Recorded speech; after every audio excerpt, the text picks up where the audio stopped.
예술엔 정답이 없다. 이런 말은 흔합니다. 하지만 막상 내 의견을 꺼내놓기는 어렵죠. 그렇다고 미술에 대해서 공부하기엔 어디서부터 시작해야 할지 몰라 고민되고요. 이런 고민을 어디서 해결해야 할까요? 오늘 소개할 책, 미술에게 말을 걸다입니다.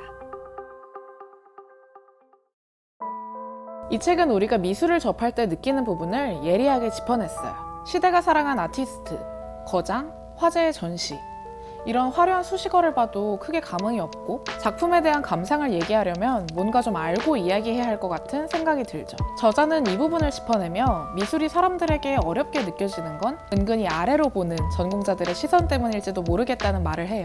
미술을 향유하는 방식으로 층을 나누고 있다고 말이죠. 그리고 저자는 제가 미술을 잘 몰라서요 라는 겸손한 말은 꺼낼 생각도 하지 말라고 당부하면서 책이 시작됩니다.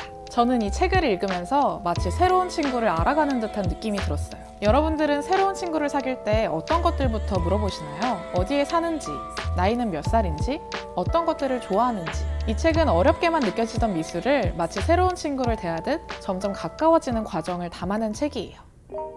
책은 파트 1, 2로 나뉘어져 있는데요. 파트 1에서는 미술이란 무엇인지, 어디까지를 미술로 보아야 할지, 미술에 대한 아주 기초적인 궁금증부터 풀어나가요. 이 과정에서 다양한 질문들이 오가죠. 미술이 무슨 쓸모가 있지? 이에 저자는 미술을 포함한 많은 예술이 쓸모없음을 지향하고 있다고 답해요. 그리고 슬플 때 우리를 위로하는 것은 효율과 성과가 아니라 대부분 비효율적인 시간들이라고 이야기해요. 그렇기 때문에 예술은 꼭 필요한 것이라고요. 그리고 미술은 무엇이다 라고 정확히 정의된 것이 아니라 사람마다 제각기 받아들이는 게 다를 수 있다고 이야기하죠. 파트 2에서는 파트 1보다 더 사례 위주의 비하인드 스토리를 접할 수 있었어요.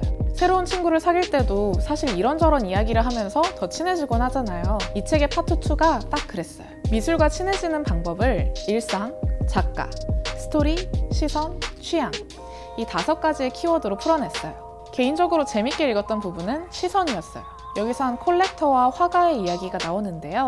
올랭피아, 풀밭 위의 점심 식사, 모두 한 번쯤 접해보셨죠? 이 작품들로 비평가들로부터 혹평을 듣고 스캔들을 일으켰던 마네가 어느 날 아스파라거스를 주인공으로 한 정물화를 내놔요. 당시 미술계는 정물화라는 장르 자체를 하류문화로 보고 있었는데요. 정물화의 주인공이 식재료인 아스파라거스라는 사실에 많은 사람들이 황당해했어요. 우리나라로 치면 대파, 다발을 그린 셈이죠.